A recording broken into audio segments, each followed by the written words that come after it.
On today's episode of Andy and Ari on 3, Billy Liucci, the founder of TexAgs.com, joins us to talk Aggies in a very, very different place than usual. Mathematically impossible to finish 8-4. Now the Aggies are eyeing an SEC title, a college football playoff berth, a potential national title. All of the possibilities are out there for them. We'll talk to Billy about how different that feels and about what he expects to happen the rest of the way for Texas A&M and also for the SEC and some of the other college football playoff contenders. Plus, Brian Kelly is suing LSU to get the entirety of his buyout. It's getting really juicy in Baton Rouge, as it wasn't juicy enough already. And Pittsburgh coach Pat Narduzzi had something very interesting to say about this weekend's Notre Dame game.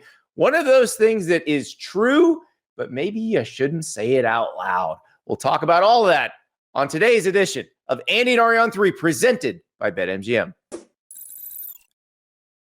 We are presented by BetMGM. All the lines and totals that we talk about on the show come from BetMGM, and you can very easily join up with BetMGM with a very special offer. It's very easy. Download the BetMGM app. Sign up using the bonus code CFB. That's CFB as in college football. Deposit at least $10 and place your first wager on any game, and you will receive up to $1,500 in bonus bets if your bet loses. Just make sure to use the bonus code CFB when you sign up, and you can get up to a $1,500 first bet offer. Also, if you're already signed up with BetMGM, there's a lot going on this week, a lot of special little goodies for you. We've got a college football odds boost token for those weeknight games on November 11th, Tuesday, and November 12th, Wednesday.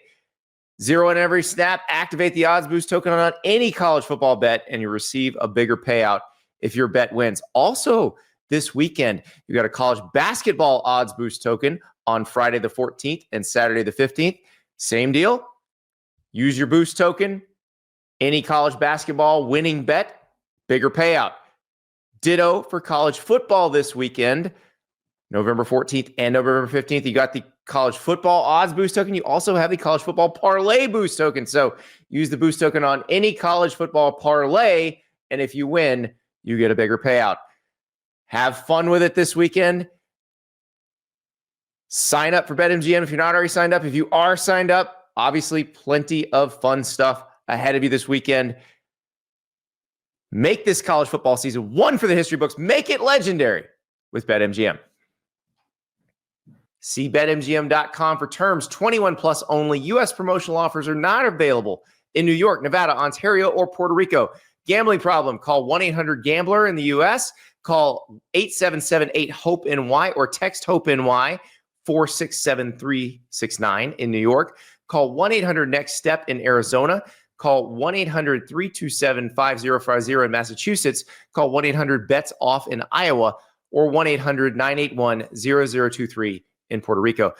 First bet offer for new customers only, subject to eligibility requirements. Rewards are non-withdrawable bonus bets that expire in 7 days in partnership with Kansas Crossing Casino and Hotel. Don't forget, if you haven't signed up for BetMGM yet, use the bonus code CFB and get your $1,500 first bet offer today. Welcome to Andy and Ari on 3, presented by BetMGM.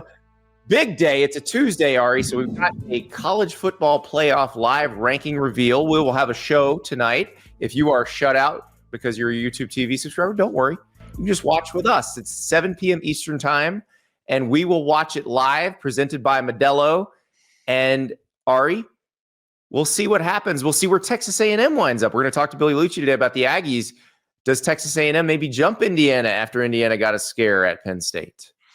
Yeah, I don't know how much intrigue there is in terms of like things that will frustrate us, but it'll be a revelatory day. It will. It will. So come see us 7 p.m. Eastern time live. You can be in the chat. You can heckle us. You can heckle the selections. You can heckle the committee.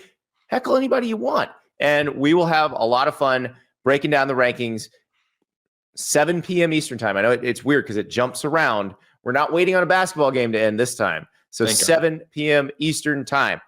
Also, it is Veterans Day. So I do want to point out our friends at Academy Sports and Outdoors proudly honoring brave military and first responders for everything they do to protect our nation and serve our local communities. We appreciate your unmatched dedication and countless sacrifices. So through the end of Veterans Day, through November 11th, Tuesday, we're giving you our salute with 10% off your sports and outdoors purchases at your local Academy store and online at academy.com/discount. Exclusions apply, but if you go to an Academy store on Tuesday or you're shopping online at academy.com, use the address academy.com/discount to get that discount. And thank you if you served. Thank you so much for your service. We appreciate it. And the folks at Academy appreciate it as well. So academy.com/discount. That goes through the end of Veterans Day on Tuesday. Ari, let us chat with our man, Billy Liucci. It's a heady time for the Aggies right now. It's a very different time. And he's looking at the world differently now. Honored to be joined by Billy Liucci, founder of TexAgs.com. We got to talk some A&M. But Billy, before we let you talk, we're going to let Lane Kiffin talk because he had something to say about the Aggies on Monday. Here's Lane Kiffin. I asked you last week, so I'm just a little curious now that the first CFP rankings are out, where you guys were, where the league was. Were you encouraged by that? I think in some ways a little bit, but, I think that some other people have pointed out, in other ways, no, like, Texas A&M being 3, what more do you want them to do to be 1? Like I said, when people want to schedule and they say, okay, man, we need you to schedule hard teams. You're going to have now 9 SEC and then play another hard one. Well, they went up to Notre Dame and won. So those people that say, man, those schedules are worth it to play that. What if they didn't play Notre Dame? If they just played whoever and just had an easy win, they'd be ranked in the same spot. So what good did that do if that's not rewarded?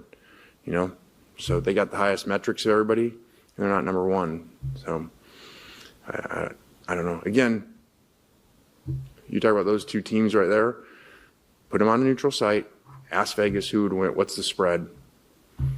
And that to me shows more than people sitting around a room just guessing. Lane Kiffin thinks the Ags should be number 1. Billy Liucci, what say you?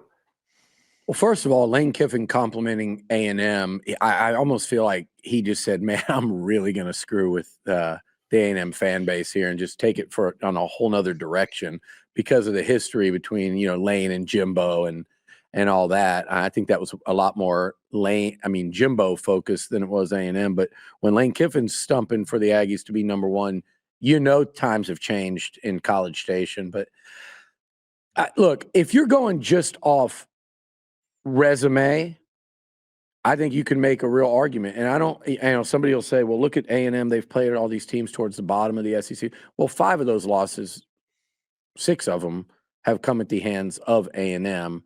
But secondly, go do that to Indiana. Go do that to Ohio State and their resumes and their wins and their strongest win, yada, yada, yada.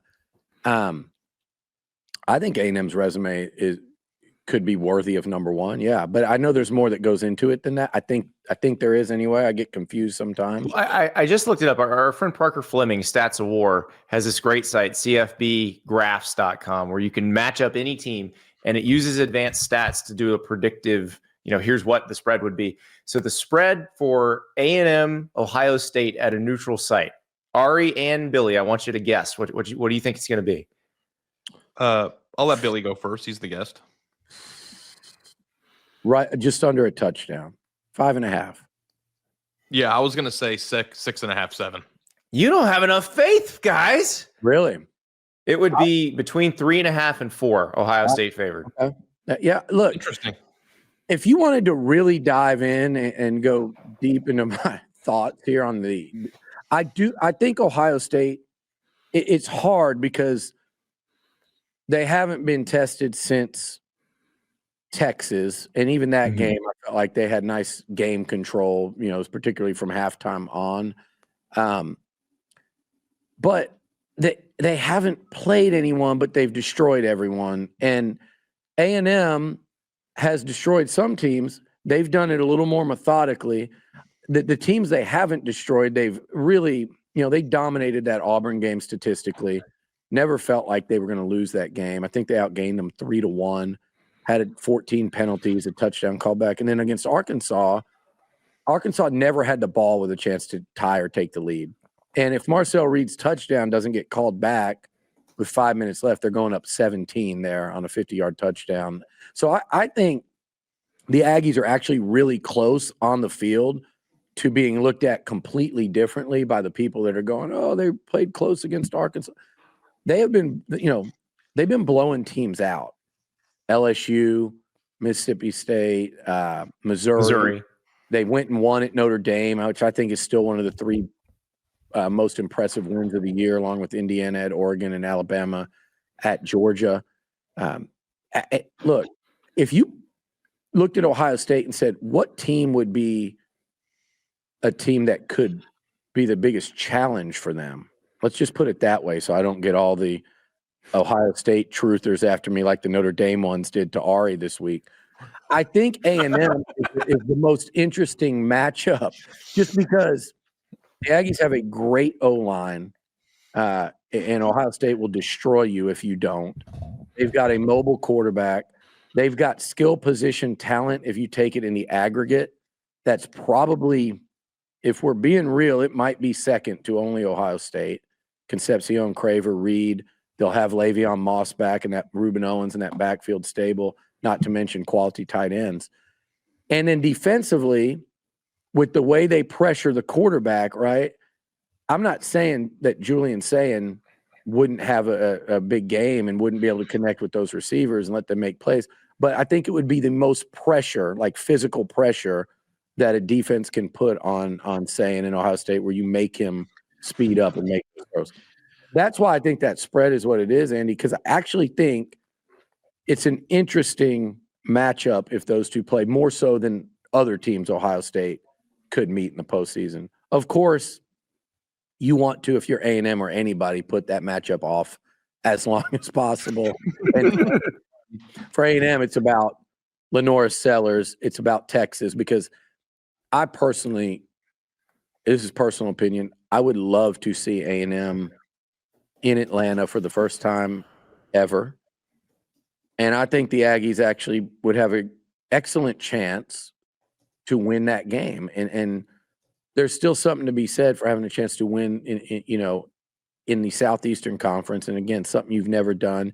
And it gives you that you don't play football again until New Year's. I do think that there is a case, because Andy and I actually talked about this last week, where Ohio State is kind of number one for vibes, and I got mad about Notre Dame's ranking for vibes. I think that you could make the case, or it's a fact, that at the moment, Indiana and Texas A&M both have a better or the best quality win in the 3 head-to-head matchup for who should be number one. I don't really get as wound up about who should be number one, because when you're undefeated, all those teams are going to have plenty of opportunity. Like, I only get fired up about teams that could get screwed and miss the thing.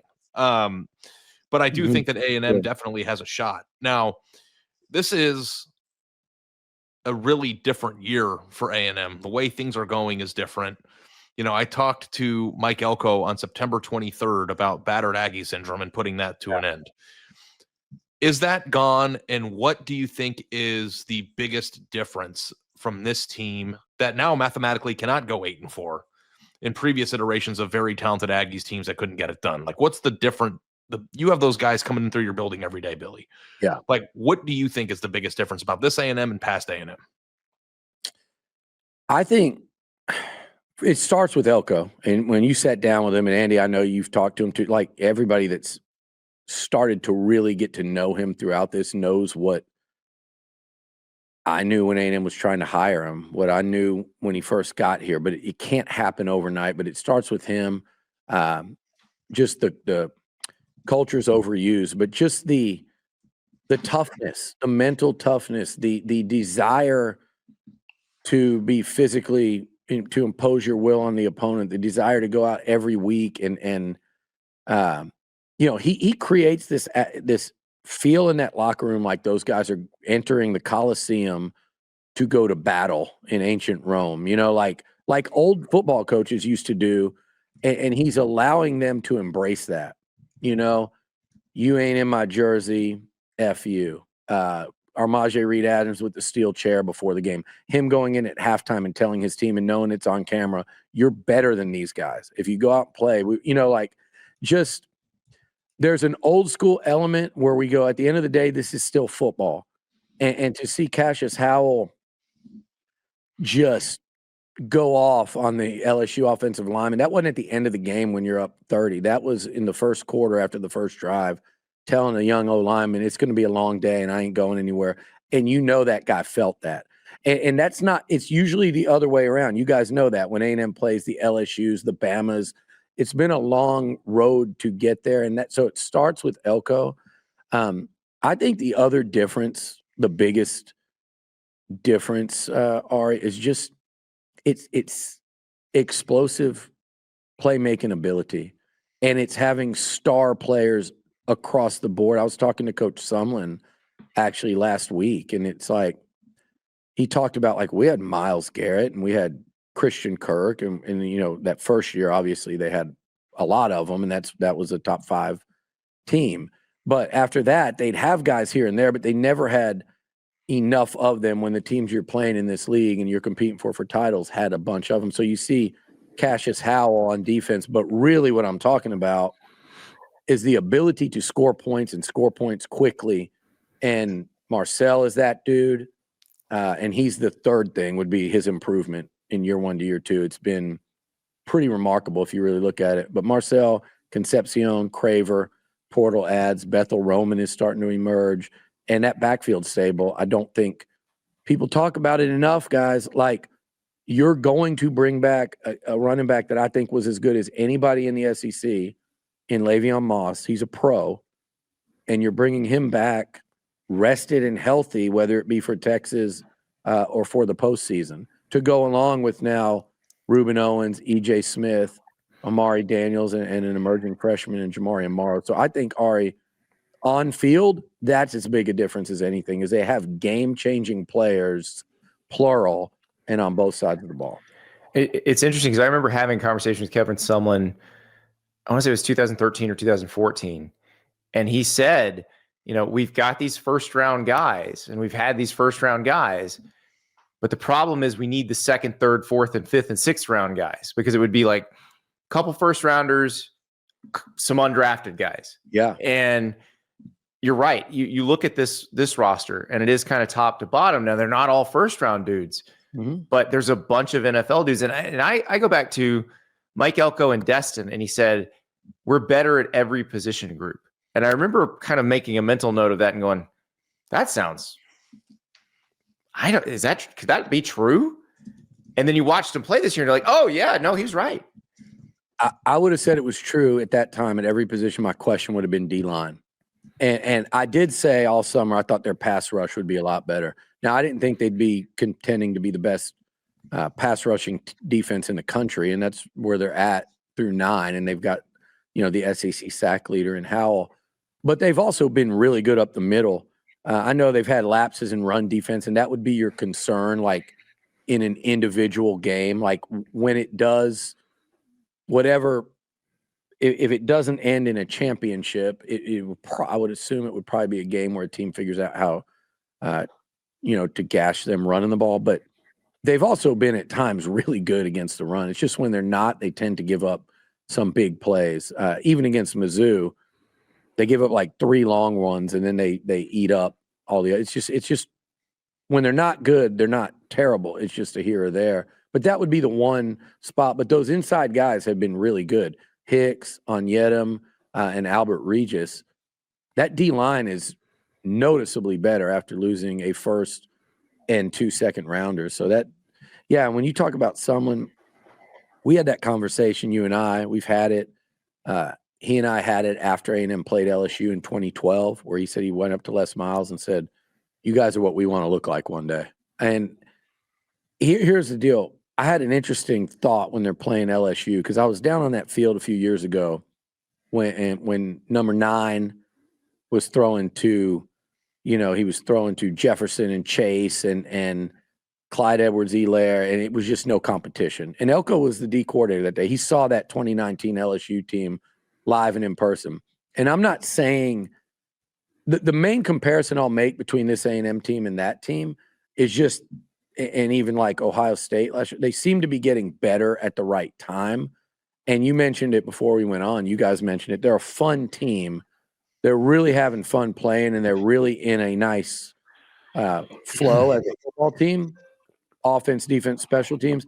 That's the comparison. But watching that LSU game and remembering what I saw in Baton Rouge in 19, and it was just interesting to me to go, man, it's wild to see A&M with the QB, the wide receivers, and the running game, even without Moss, that LSU can't handle. And the guys on the field that are making play after play after play are in maroon and white. And again, it's not the 2019 LSU team, but you guys know what I'm getting at there. It just kind of shows you how far and how quickly this has turned. Well, and let's go back to less than 2 years. So Thanksgiving weekend, 2 years ago. So basically 102 weeks ago, there was a movement that they were going to hire Mark Stoops. That was who Ross Bjork, their AD, had ID'd. That's who they were going to hire. And then the board revolts. And within hours, they've hired Mike Elko. How many times have you allowed yourself to imagine what the Mark Stoops era at Texas A&M would look like over the last 2 years? None. I honestly have never. Like, it was just like, that was just like a bad dream, maybe. And nothing, Mark Stoops probably hates me because probably thinks that I torpedoed it. That was not the attempt at all. I was literally reporting facts that A&M was set to make that hire. And there's differing stories about whether that online riot helped push them to not make that decision. I think the bigger problem with it than anything was, I think there was kind of a thing like, hey, we're not going to spend all of that in wake of firing Jimbo unless it's like, I don't know, like Lanning or DeBoer maybe at that time. And then they trot in, I don't know if it would have passed anyway, because you trot Mark Stoops in there and like what I was told is, hey, we're going to get him for less than he's making at Kentucky. He's going to make, but it was still over $9 million a year for Mark Stoops. And it kind of went against all the parameters of kind of what was kind of in bounds there. The funniest thing about it all, and without saying too much, I'll just say the funniest thing about it all is I did wake up on that Sunday with a text from Elko saying, what in the heck's going on at Texas A&M? In other words, he went to bed, and he's told this story, so he went to bed, thinking Texas A&M was hiring Mark Stoops, and went to bed pretty early that night, and woke up the next day, I think, to an MOU.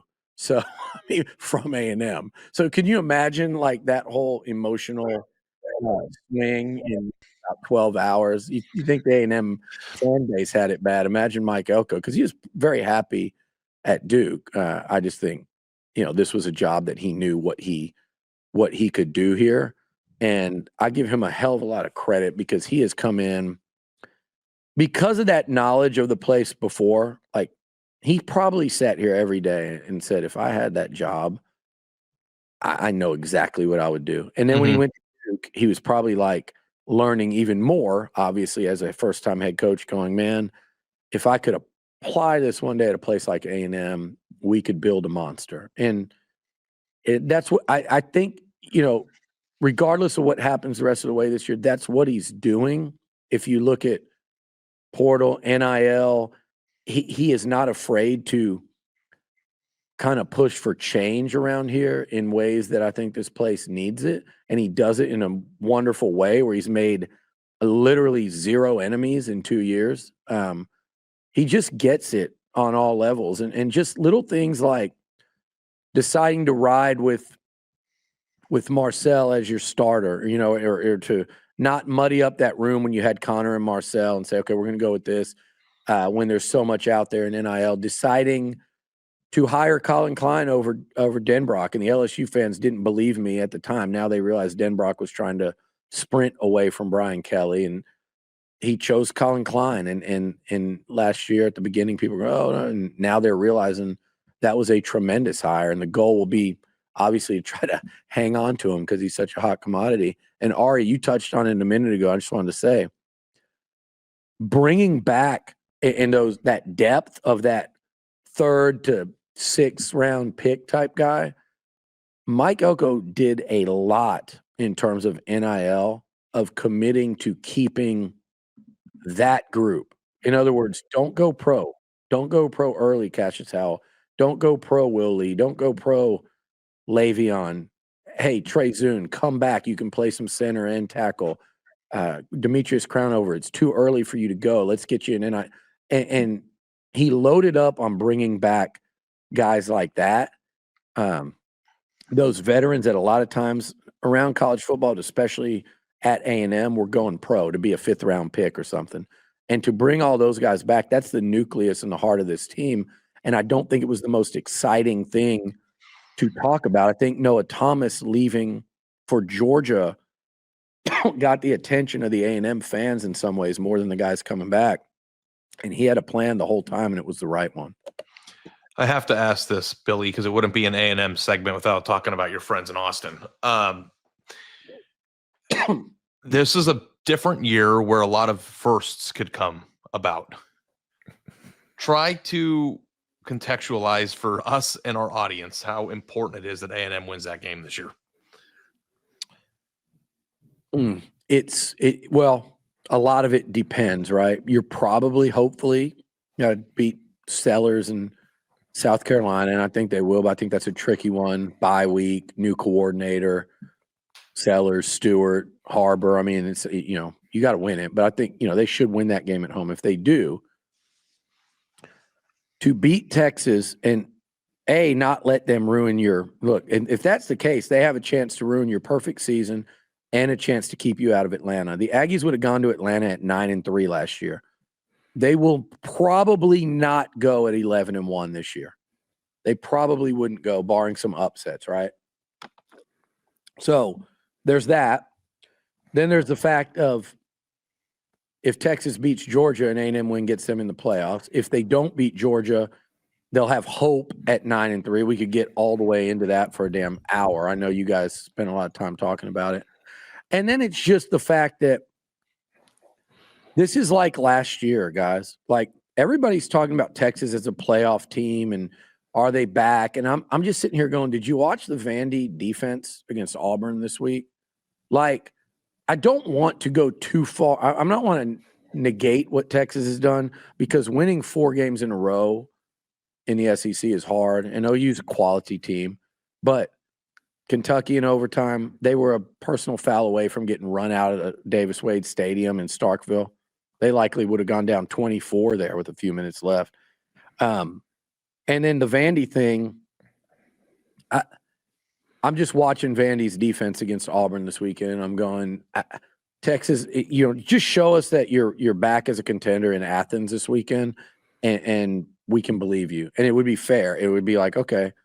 And so to me, I'm not jumping on board, because Texas could easily be Texas 8-4 themselves this year, right? I mean, they gotta win a top 5. You've been waiting so long to say that. I have. But they could also be a 3-year in a row playoff team. I acknowledge that. Like, they're a wild card for sure. But I'm just not buying all the way in based on what I've seen on the field from them against Kentucky, Mississippi State, and Vandy. A&M has to have that win no matter who they are, though. I agree. Have to have that win. Because, well, especially, Ari, like, golly, man, like, if it's going to be to preserve your first undefeated regular season since, 92? If you're going to roll in there, and there's a lot at stake for A&M in addition to, like you said, the pride thing. And it reminds me of last year.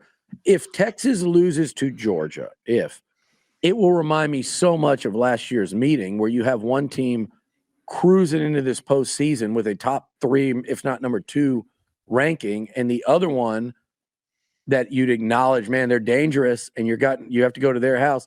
And what did Texas do? They came in here and kept A&M out of the end zone and won that game 17-7. built a 17-0 lead and silenced Kyle Field. Like A&M has to go down there and return the favor if possible. And yeah, it's a massive game though for a lot of reasons. And I'm telling you, and that's why this 2 versus 3 thing I do think matters. And a lot of people don't think it matters in the fan base. And I'm like, no, A&M should really move up to number 2, because if they do lose a game, you'd want at least a chance to creep back into that 4 spot. And you have a lot better chance of doing that if you were to lose at number 2. But the odds are, if you don't beat Texas, you're probably, you're falling out of not only the SEC title game, but probably out of having a playoff bye. So it's an important game on so many fronts. But like you said, just the bragging rights, the pride thing, and really looking forward. And just A&M possessing something. Can A&M have anything? Right? Yeah, So we say, like, let them have something 1 year. Because it's they're not going to let you. You got to go take it. You got to take it from them and then say, hey, not only did we just beat you, but we're in a better position than y'all were a year ago. We're undefeated, and we're going to go try to actually win the SEC, which you guys didn't do, and we damn sure want to do that before y'all, because that would be a whole nother issue. So yeah, there's a lot, not to mention my Twitter livelihood. Like, yeah, I need it. We need it. But no, I think it's going to be a really big game, because I think regardless, Texas is going to be clinging to postseason hopes. Here's a question for you, Ari. We talk about these. Or I got 2 things. Okay. Number one, the Heisman race. No one's talking about Marcel, and I'm not going to bang a drum that, hey, you have to be doing that right now. I'm just going to say an interesting thing to watch. Saying Jeremiah Smith, Mendoza, Ty Simpson, and then maybe Reed, maybe Gunnar Stockton. Like, of those 6 guys, 5 of them are going to be playing almost certainly championship weekend, right?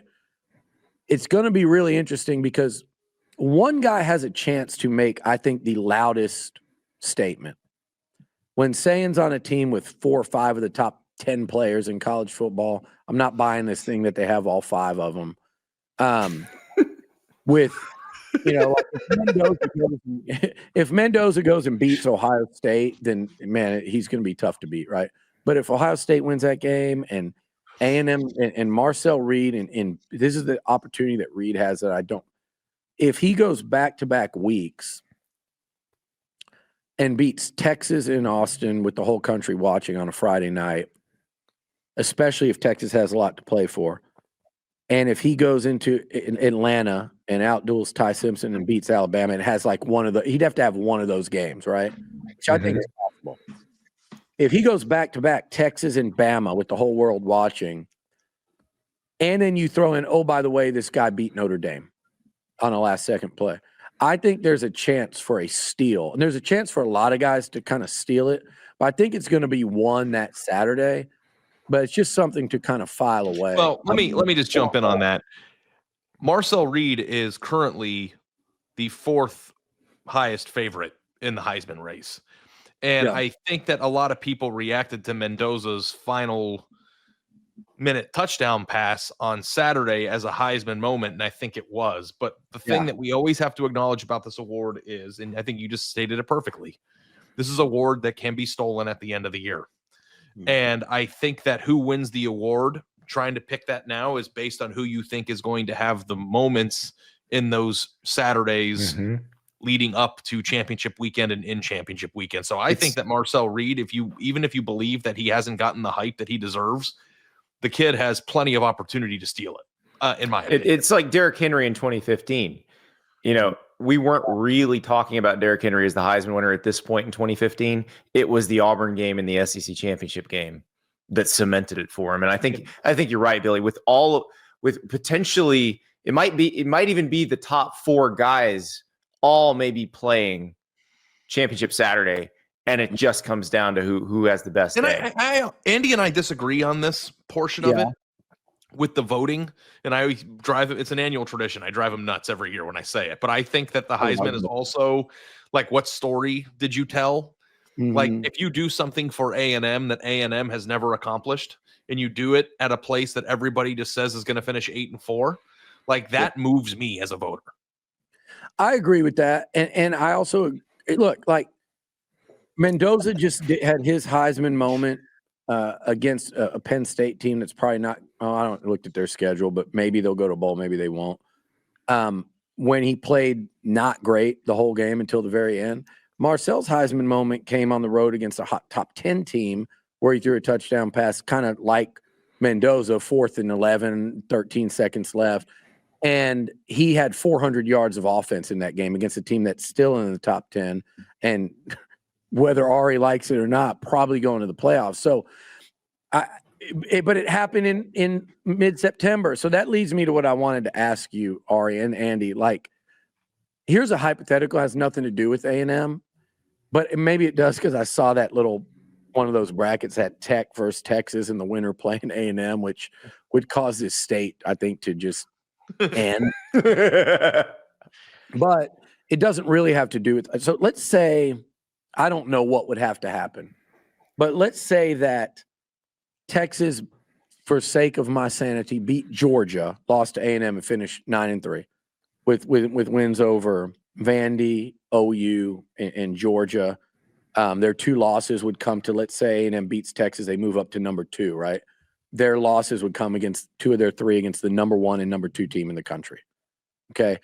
And then let's say this, and let's say it comes down to a spot where BYU or Cincinnati, whoever, beats Texas Tech in a Big 12 title game. And Texas Tech is 11-2. But look where they're ranked right now. And remember, they won't lose again until December 6th or 7th, whatever it is. And there's one spot left. Who gets it? Or who should get it? Who should get that? Texas will get it. You think they should? I don't know. I think they'll do the who'd win on the neutral field between Texas and Texas Tech, because I think they're voting like that this year. The SEC and the Big Ten said use these predictive power rankings. Okay. I think that's why Notre Dame is where they are right now. I think it's why that, and the thing is, I think that may favor Texas Tech. Well, Andy, I think that like these metrics are all in place to favor the SEC. So like, but in this weird case, because Texas Tech is super talented and dominant defensively, like they're very highly ranked in these rankings. I just think that you need to transport your brain to where Texas will go if they beat Georgia on Saturday. Yeah, that's probably true. Like, think about like what that would do. You're right about that. And here's my thing with it. I watch Tech, and I've actually been a big fan of Joey McGuire since he was at Cedar Hill. You know, he was so helpful with my young recruiting guys. He's a great dude. Anybody that knows him knows that.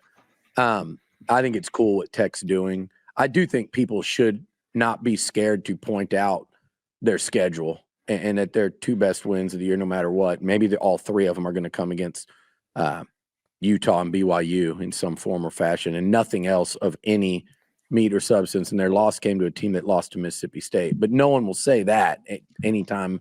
People are saying that, Billy.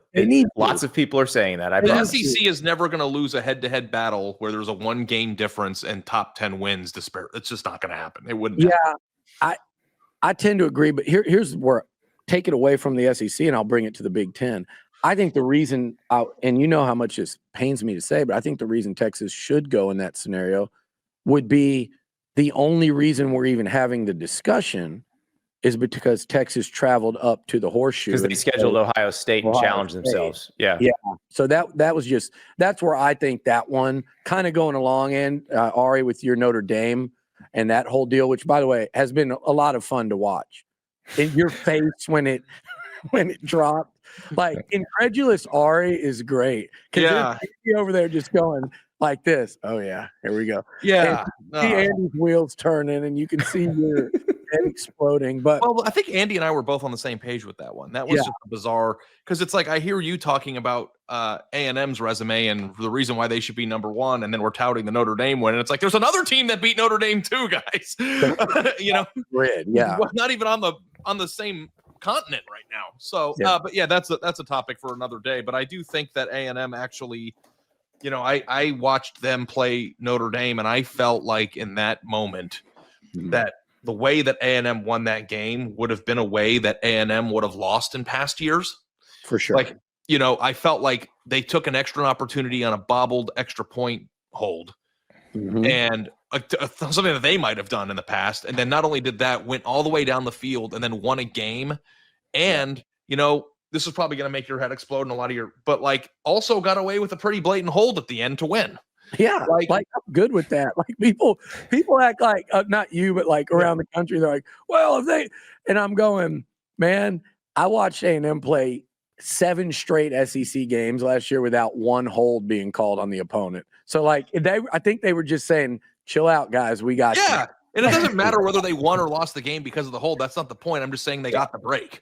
Like, and when your team starts getting the breaks, like I feel like A&M has definitely done enough in their history and their program to like earn that break, you know, like, and so if that's happening this year, I actually believe that this is a team that could make a deep playoff run. And I'm hoping for you and that fan base, you know, being married to one too. I've got a pretty front row seat to the plight of the Aggies. And I'm kind of all for like, I'm like a communist college football personality. I like want everybody to have their moment. And I think that A&M should have their moment.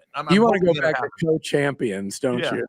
No, Here's you can thing. hand Art Briles the trophy, and he can yell at you because he knows you handed it to somebody else earlier in the day. Yeah. The part of that story you just told, Ari, too, that's so interesting is I'm sitting down there on the sideline of that Notre Dame game, and don't forget the Aggies. Terry Bussey ran a kickback like 100 yards to give them that lead right after that bobbled snap, and it got called back.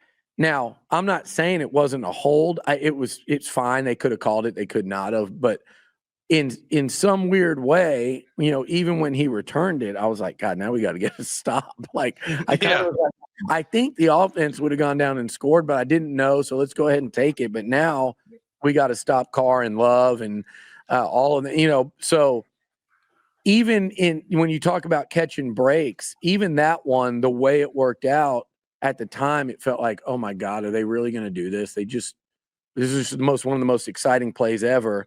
It was like, no, hold on, we got a more exciting one coming like 3 minutes. It's like it has been a season, everything that you would expect from A&M. Yeah, but go ahead, Andy. I said it has been a season of exciting plays for Texas A&M. Now they got to put a few more together. Got to beat South Carolina this weekend. Got to beat Samford, which would set up that game against Texas. It's going to be a lot of fun. It's going to be a magical ride. Billy Liucci, thank you so much for joining us. All right, I'll see you tomorrow. We'll go do some shopping. Yeah. Give me a call when you're down here. Yeah. All right. See ya. Thanks. Thank you to Billy Liucci from Texags. If you want to go to the Texas A&M South Carolina game, tickets are on Gametime. If you want to go to the Notre Dame Pitt game, tickets are on Gametime. You get a really good deal on Notre Dame Pitt tickets this weekend. $130 gets you 50-yard line seats. A little bit higher, but not terrible. Way down from what you'd expect for a game of this magnitude. And you know, if you want to go to the 300s, you can get 50-yard line seats just a few rows up. Lots of good seats available on Gametime for that game. Also, plenty of good seats available for Georgia, Texas, which is where we're going to be in Athens, Georgia. Texas coming to visit Sanford Stadium for the first time. You can get in there high 200s, low 300s. And remember, on Gametime, the price you see is the price you pay. There's not a bunch of hidden fees at the checkout. Also, when you check out, remember to redeem the code STAPLES for $20 off your first purchase. Terms apply, of course. $20 off your first purchase with the code STAPLES. That's STAPLES. So go to Gametime, find your event, find your ticket. You'll see exactly what your view is going to look like in the stadium. Use that code STAPLES, get you $20 off. Terms apply, of course. And swipe, tap, ticket, go with Gametime. Ari, somebody who's not going to the Arkansas LSU game, at least we don't think, is Brian Kelly. Now, I know what you're thinking. You guys told us Brian Kelly got fired. He did. So why are we talking about Brian Kelly didn't actually get terminated by LSU? Well, that is what a lawsuit by Brian Kelly against LSU alleges, And what Brian Kelly is hoping is that a judge will say that LSU just owes him his buyout. The lawsuit basically lays out, and I'm going to point out that we have not heard LSU's response to this lawsuit yet, Ari. So take all this with a grain of salt, because this is coming from Brian Kelly's attorneys. ESPN, Dan Wetzel got a copy of the lawsuit, reported on it on Monday night. So basically, the lawsuit alleges that LSU now wants to fire Brian Kelly for cause, which means they don't want to pay his buyout. So they're going to say there's a reason he violated his contract. He's getting fired for that. But Ari, correct me if I'm wrong. Didn't it sure seem like Scott Woodward, the AD at the time, fired him for losing right before Scott Woodward got fired? That's the operating impression that I was going under. I don't know about you. It does, like, I think that, like, as you get older, people reference sitcoms that, like, were aired in the 90s that, like, younger generations, like, never watched. But, like, is this not the George Costanza shows up to work on Monday after quitting episode? Yeah. Like, just pretend nothing's wrong. Well, I was joking. If I'm Brian Kelly, if this is really true, and again, I will point out, you can write whatever you want in a legal filing. I would like to hear LSU's response to this. But if I'm Brian Kelly, I show up to the office today then. If I've not been terminated, that means I'm coaching again. Like, you show up to practice, like, hey, let's get ready for Arkansas, boys. Yeah, I mean, I'm not a lawyer, and I don't know how this stuff works, and I'm assuming that LSU will prudently respond to this. But if he ever went to court later on because LSU found a way to fire him for cause down the road after pulling whatever scam they think they're pulling, like, wouldn't it be, like, really hard to defend? Like, well, then why wasn't he on the sideline for the 3 weeks while you were looking all this up? Like, where was he at the Alabama game? Yeah, like, exactly. I don't really see how LSU could win this now. Like, I don't know. I'm going to point out again.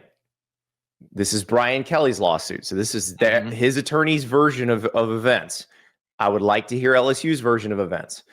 Now, if LSU comes back and says Scott Woodward, the AD that we fired, didn't actually have the authority to fire Brian Kelly, then it's game on, and they can argue about this in court. Now, I would argue that Scott Woodward did have the authority to fire Brian Kelly right up until the moment Scott Woodward was fired, which was several days after he fired Brian Kelly. Yeah. And if LSU was trying to scheme up a way to figure out how to fire him for cause to skirt buyout exposure, then wouldn't they do so while keeping him employed to avoid something like this? Like, bingo. Like that, like, to me, is like, there was no rush to fire him anyway. It's not like they needed to fire him in that moment. I think they did that eyes wide open with the understanding that they were going to be, exposed to that. So if they were, I have a potential theory. Can I give you my theory? I'd love to hear it.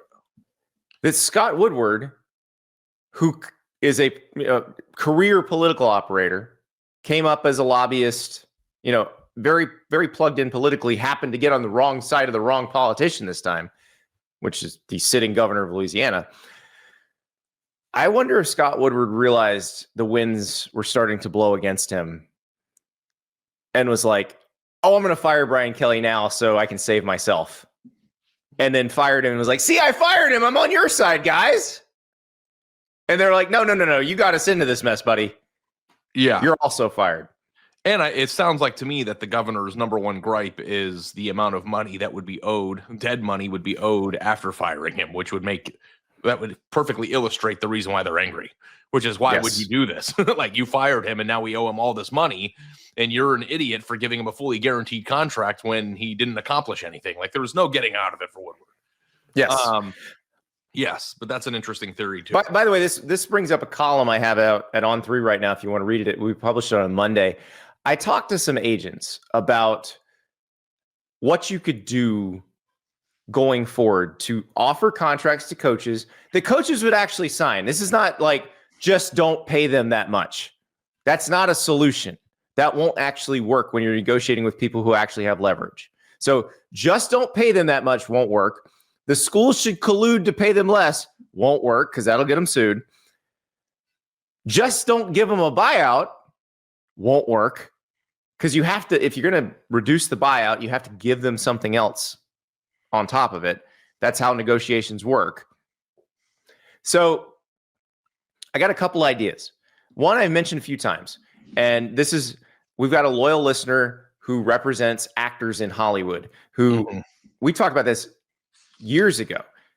He explained to me how they had to change the way they paid actors because they would do these deals and you would assume back end money. Like if you did a movie deal, you'd assume, oh, this movie's going to run on TBS a billion times and that's just mailbox money. Or you do a TV show, this is getting sold into syndication. So that's huge money down the road.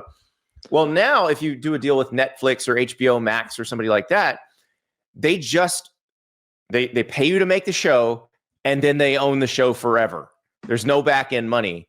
And so what they had to do was they had to start getting more upfront. So the total deal would probably be fairly similar, but it would be paid mostly upfront.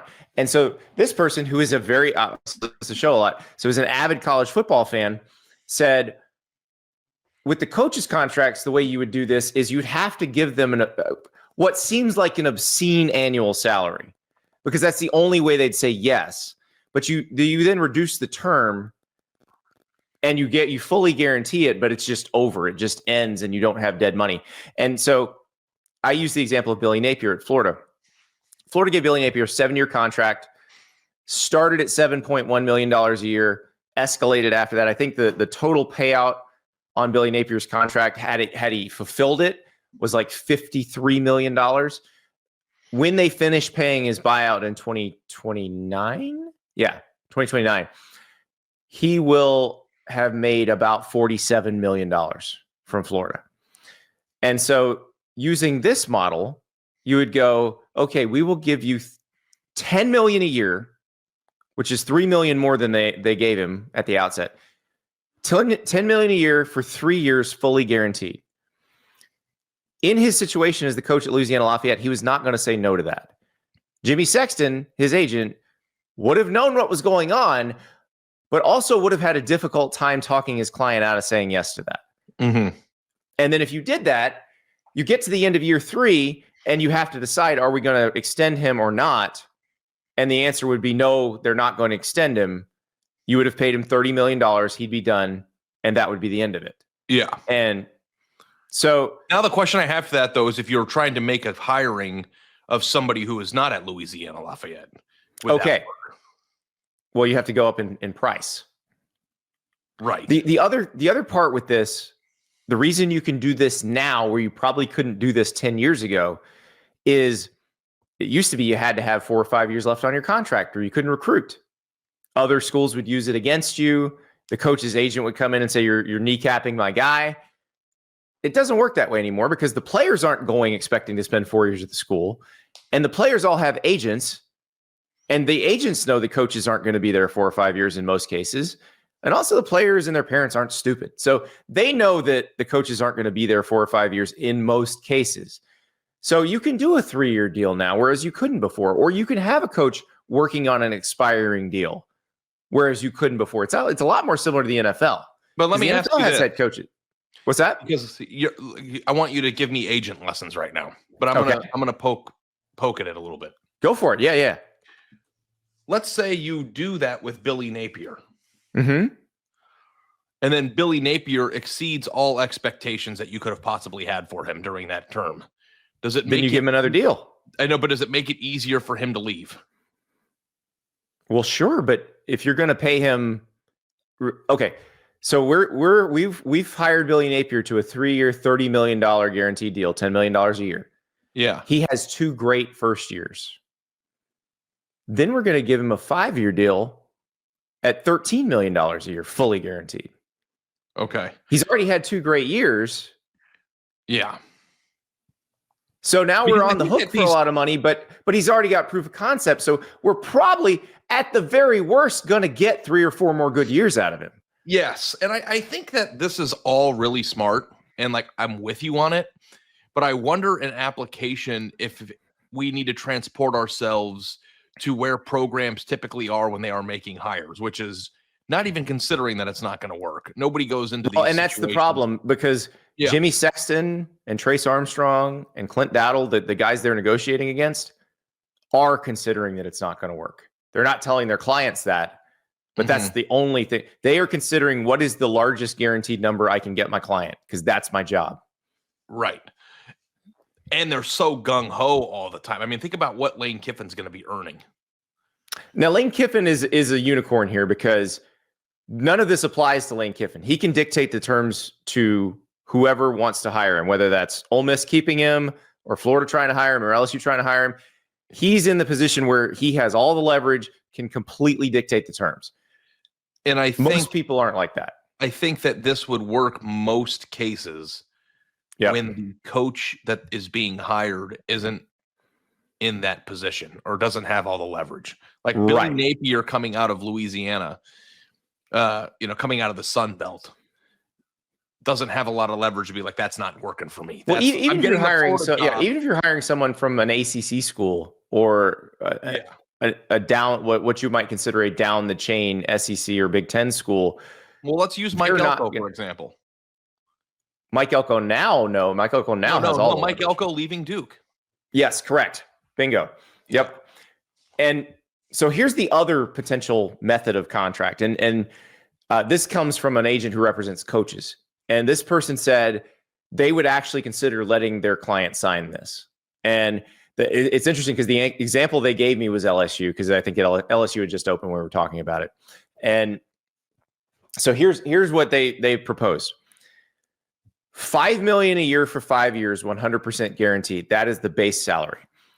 That's the only guarantee. So you've guaranteed $25 million total. Per win bonus of $500,000. Now, I added this and then ran it by the person, and they said, this sounds good. For the SEC championship game, you get $1 million to make it and lose. You get $2 million if you win it. College football playoff, you get $2 million for making it, $500,000 for each additional round reached, and $100 million in addition if you win the national title.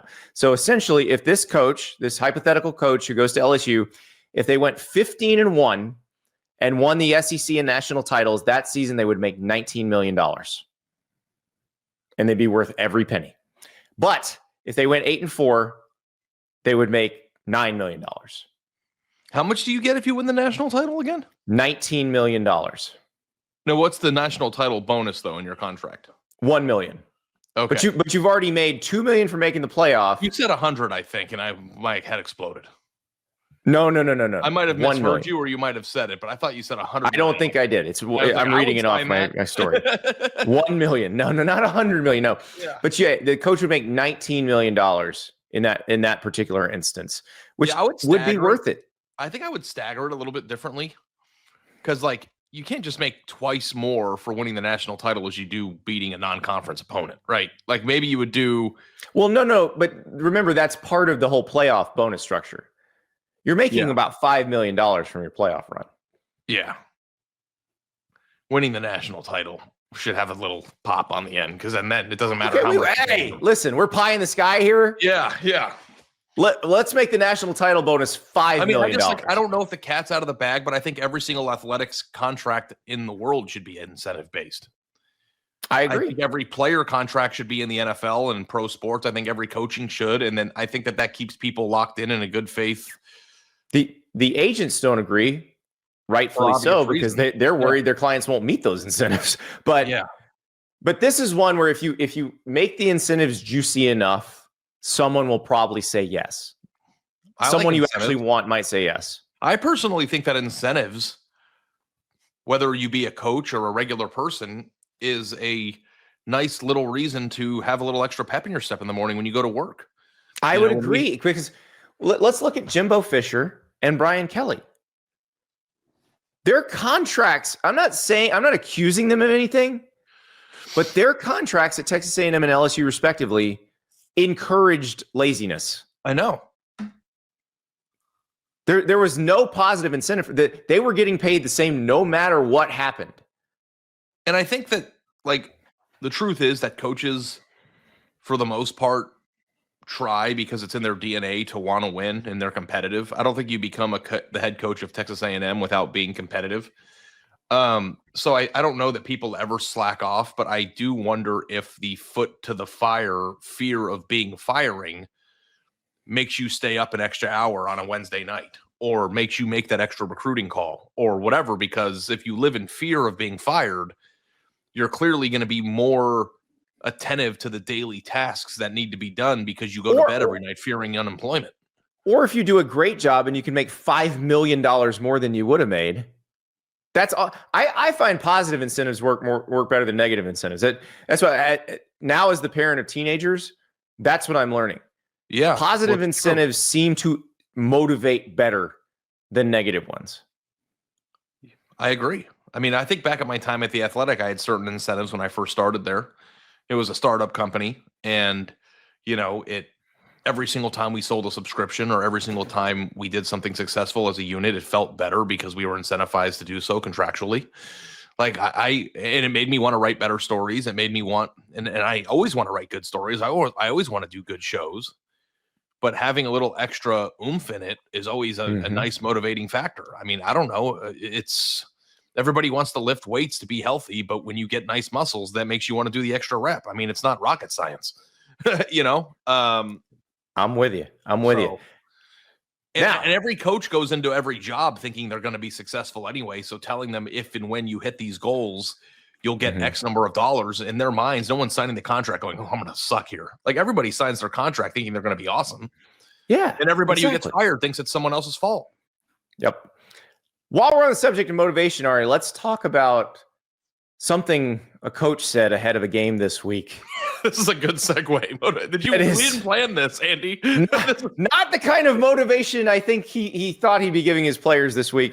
It's one of those things that is 100% true, but maybe you should never let it leave your lips. A must win for this team when it comes to it. Absolutely not. It is not an ACC game. I'm glad you brought that up. It's not an ACC game. I gladly get beat 103 or 110 to 10 in that game. They can put 100 up on us as long as we win the next two after that. But again, our focus is on Notre Dame and getting as many wins as we can. Okay. He said the right thing at the end there. But you can't say that. That was the best part. That was the best part. It doesn't matter. No one cares, but we're focused on him, though. And yes, it's going to be a tough game. There's a reason Notre Dame's a double-digit favorite in this game, even on the road.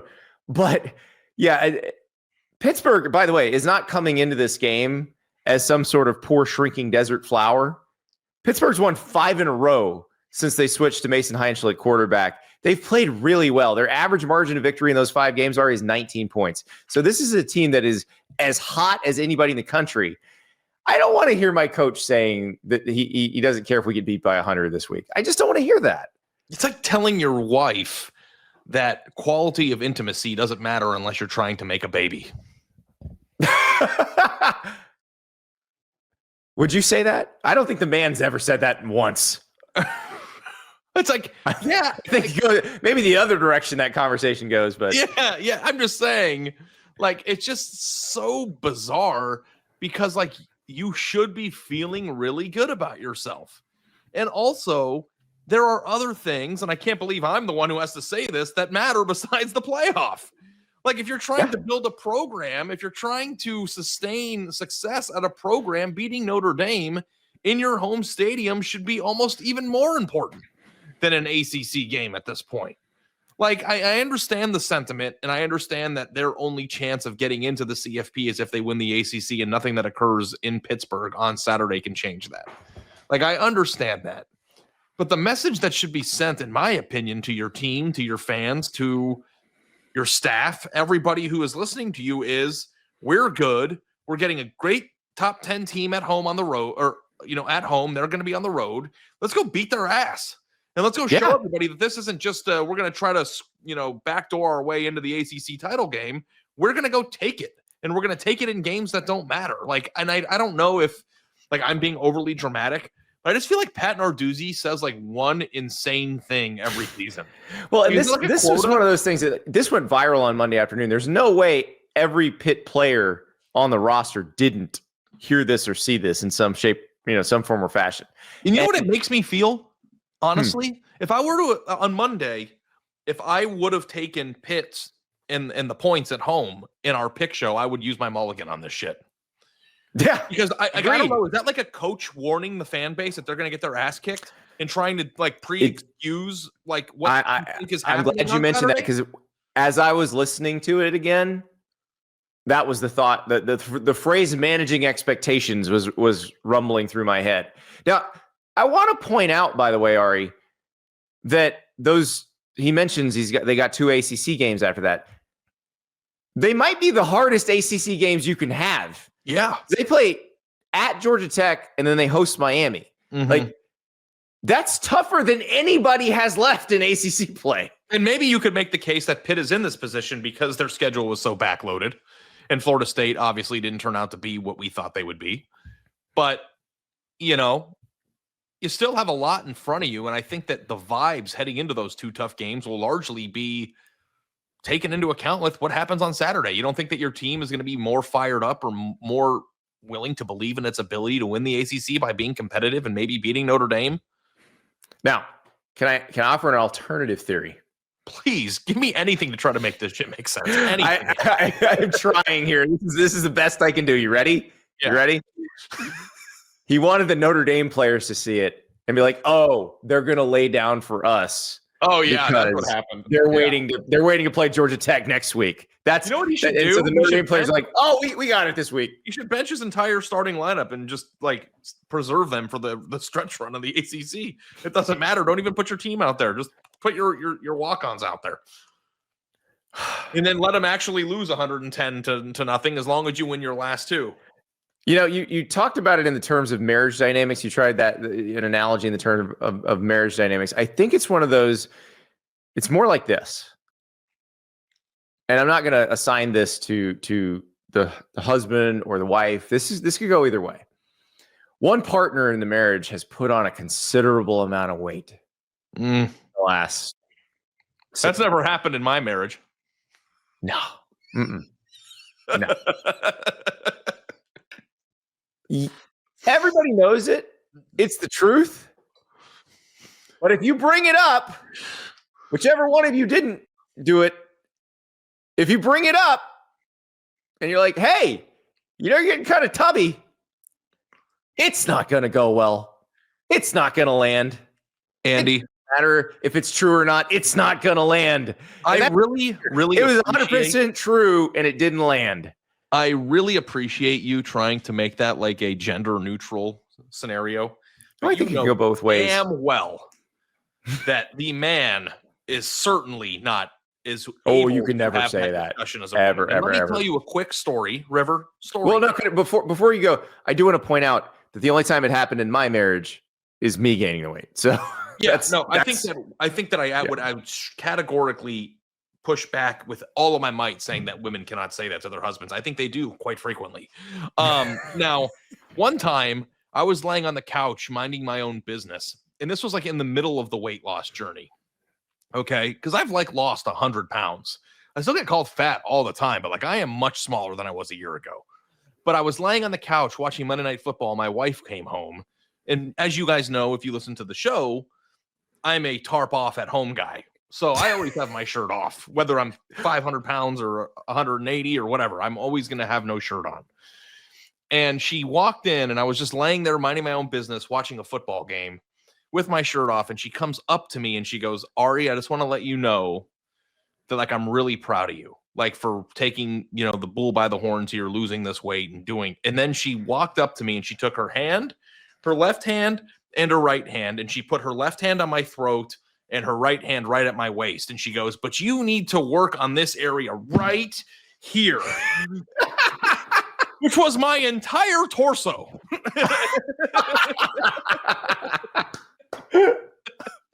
Could you imagine if I did that to her, or you did that Not to so your much wife? here, but here. This is your problem area, right here. That's like, why didn't you just go to my feet? You literally just took my entire torso and just said, "This is a problem for me." Yeah. No, if you had said something in a similar vein, not that she's ever given you a reason to say that, but if you had, you'd be giving her half your salary for the rest of your life. Yeah. She's 103 pounds soaking wet. So I don't think we're ever going to have to worry about that. But I do think it is funny in the marriage dynamics of like, you know, there are certain things that may be true, and there are certain things that, you know, you think you shouldn't always say them, Pat Narduzzi. Like, let's be honest.